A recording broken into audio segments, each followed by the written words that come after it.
여자 홍준표라고 불리었던 자유한국당의 유여해 최고위원, 이번 당무감사 결과 자신의 이 당협위원장직을 지금 내놓을 그런 상황에 처했죠.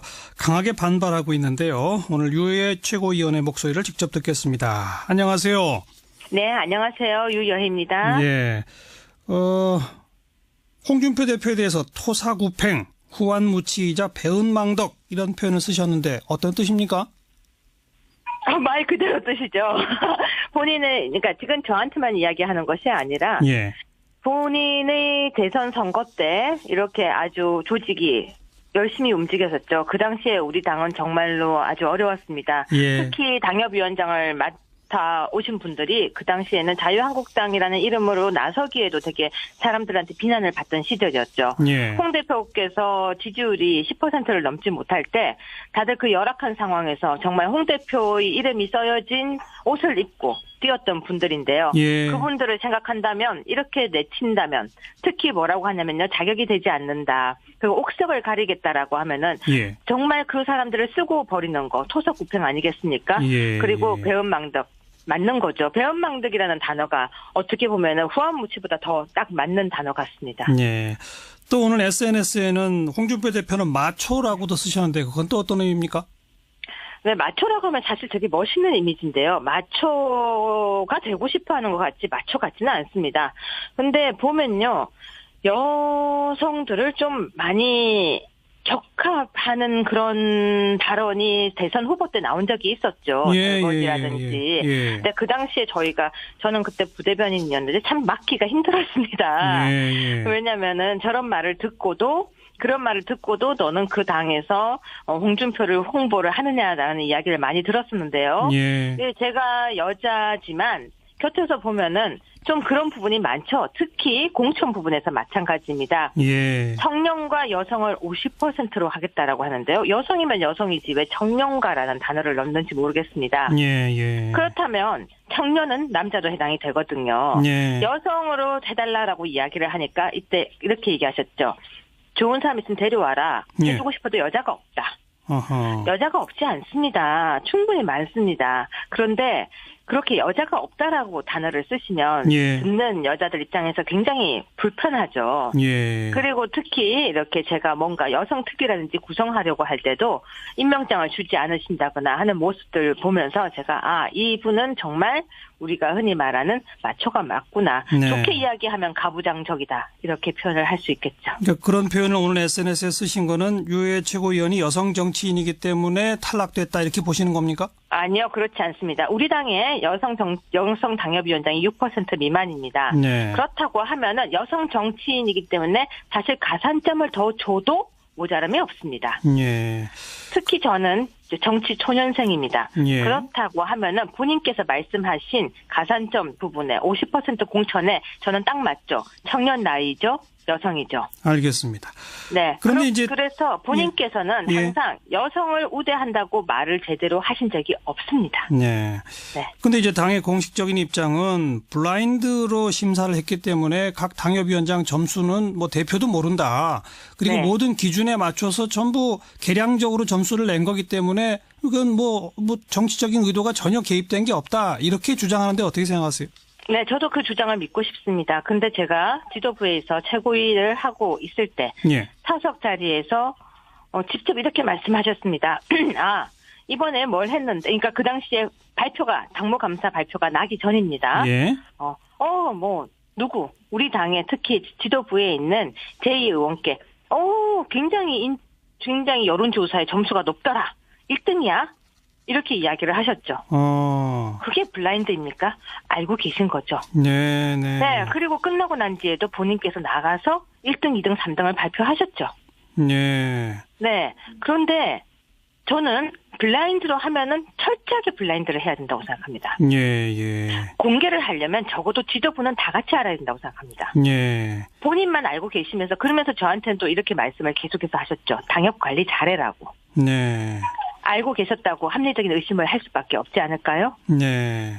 그러니까 그리고 알아서도 안 되고요. 그러니까 적어도 전부는 몰라도 몇 군데 것은 홍준표 대변은 분명히 알고 있었다라고 하는 그런 증거들을 들었다, 직접 말씀을 들었다 이 말이군요. 그건 제가 직접 들은 것입니다. 예. 전에 들은 것이 아니라 제가 예. 직접 듣고 이야기를 하는 것입니다. 저는 이게 공정성이 있어야 한다면은 본인도 몰라야 하는 것이 맞고 알아야 한다면은 지도부가 적어도 최고위는 다 알아야 하는 게 알겠습니다. 맞습니다. 그리고 아셨다고 해도 예. 입으로 그렇게 이야기하셔서는 안 됩니다. 그 유효회 최고위원은 지난 전당대회에서 2등이 돼서 최고위원 하셨던 분 아닙니까? 맞습니다. 그 전당대회에서 2등한 최고위원이 이렇게 당무감사 결과 당협위원장직을 내놓게 되는 건 전례가 없기 때문에 상당히 이례적이라고 정가에서도 분석을 하는데 네. 왜 홍준표 대표가 우리 유효회 최고위원을 내친다고 보세요? 콩달랑이가 아니어서? 예스맨이 아니어서일 겁니다. 아마. 예스. 우리가 흔히 말하는 홍예스맨. 맞습니다, 대표님. 그렇습니다, 대표님. 예. 그게 좋습니다, 대표님. 대표님이 잘하셨습니다. 그걸 아마 제가 하지 않고 대표님 아닙니다. 그러시면 안 됩니다. 계속해서 아마 충원을 했기 때문이 아닐까요? 예.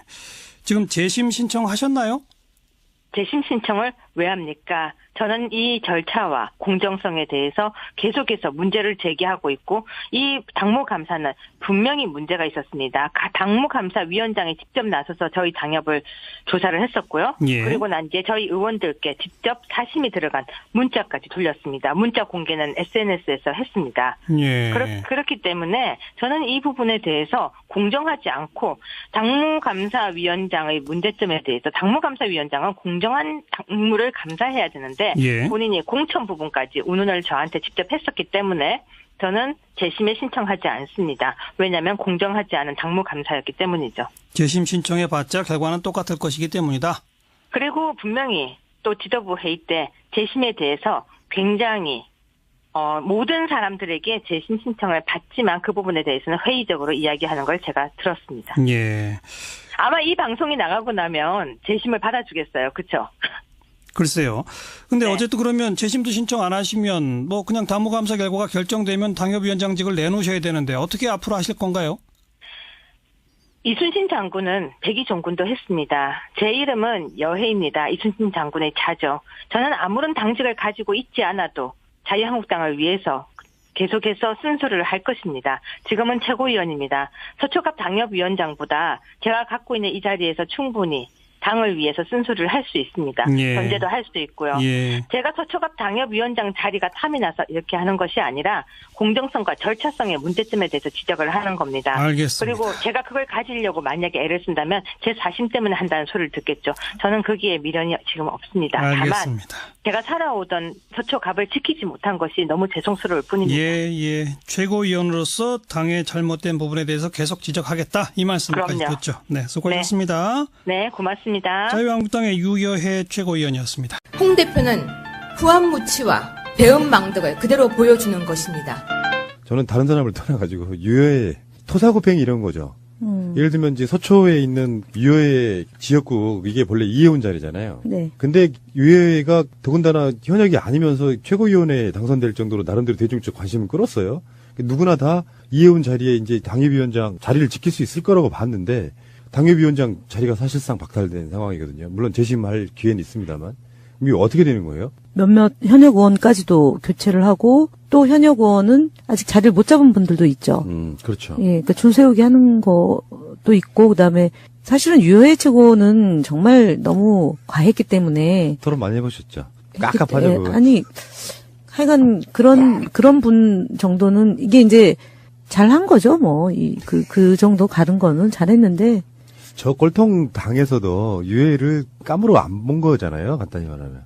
그리고 거기가 소위 말하는 탓밭 아닙니까? 네. 그 자유한국당의 그나마 텃밭인데 거기서 그렇게 볼상사나운 일을 했으니까 거기서도 부담인 거죠. 그러니까 아예 밑바닥이라고 봐야겠죠. 그 이번 문재인 대통령이 중국 가신 것도 가장 센 발언했던 게 유해였어요. 우리 관심이 별로 없어서 주로 우리 방송으로 내용을 많이 안 내보냈지만 정말 저질도 이런 상저질이 없는데 이렇게 되면은 전당대회에서 여러 가지 좀 튀는 언행으로 당선은 됐는데 최고위원회 이 다음 주에 열릴 최고위원 회의에서 어떤 모습일지 잠옷 이런 싸움은 참 재밌는데 복장도 궁금하고요. 또 멤버로 나오실라나 이번? 그리고 머리띠를 두를까 안 두를까도 궁금하고 그러니까 그분이 할 수 있는 최대한의 퍼포먼스가 등장하지 않을까요? 네. 당협위원장 물갈이에는 바른정당 의원들 한 20명이 다시 들어왔어요. 2차에 네. 걸쳐서. 네. 이 사람들 당협위원장 자리 주려고 하는 것도 있고 또 앞으로 몇 명 더 자리를 지켜줘야 될 부분도 있다 이렇게 의미가 나오더라고요. 그러니까 이제 쪽문 열어놨다는 제스처 아닌가요? 손짓 흔드는 거죠. 뭐 손 흔들기죠. 더 들어오게 하려고. 지역위원장이 그렇게 중요합니까? 지역위원장은 아무래도 지방선거 앞두고서는 기초의원이나 강력의원에 대한 공천권이 있기 때문에 특히 이제 저희는 좀 객관적 기준에 따라서 시의원, 도의원, 기초단체장, 광역단체장을 선출하잖아요. 지금 이제 대략 선출 방식까지 논의가 된 걸로 보도가 됐는데 권리당원과 그다음에 국민 50대 50으로 이제 여론조사를 하기로 했지 않습니까? 그런 방식인데 여기는 지역위원장의 입김이 많이 작용하는 정당이기 때문에 본인의 기반을 일단은 닦는 데는 유의미한 거죠. 약간 좀 제왕적 그런 부분이 있는 거죠. 지역에서는. 그쪽 당은 특히 더 그럴 겁니다. 네. 왜냐하면 지금도 시의원이거나 도의원인 사람도 있을 테니까요. 그러니까 그분들에 대한 공천을 여전히 줄 거냐 아니면 새로운 인물로 교체할 거냐 이제 이런 문제가 있기 때문에 기반인 거죠. 뭐 지역에서의 기반. 재밌어요. 뭐 김성태 의원 그 자리 그 강석을 여기도 이제 바꿔줬고요. 이런 것만 보면 그래요. 서청원 씨도 마찬가지고. 서청원 의원은 지금 뺏긴 거죠. 예. 그럼 이분이 그 당에서는 가장 국회의장을 넘보는 분 아닌가요? 예. 국회의장 자체도 사실 난망해요. 그런 이름 갖고는. 다음에 권영세가 전 눈에 띄고요. 이번 탈락되신 분들 중에 김희정 씨도 눈에 띄네요. 그 장관 지냈던 그분 있잖아요. 부산에. 대표적으로 네. 그분은 친박도 했다가 친이도 했다가 진짜 노른자이란 노른자이는 다 먹은 분이죠. 이것도 일종의 학살이란 학살이고. 이렇게 되면 이제 당내에 또 극심한 갈등 상황도 생길 것 같기도 하고. 집안 싸움이 매우 심각해질 거라고 봐야죠. 재밌어.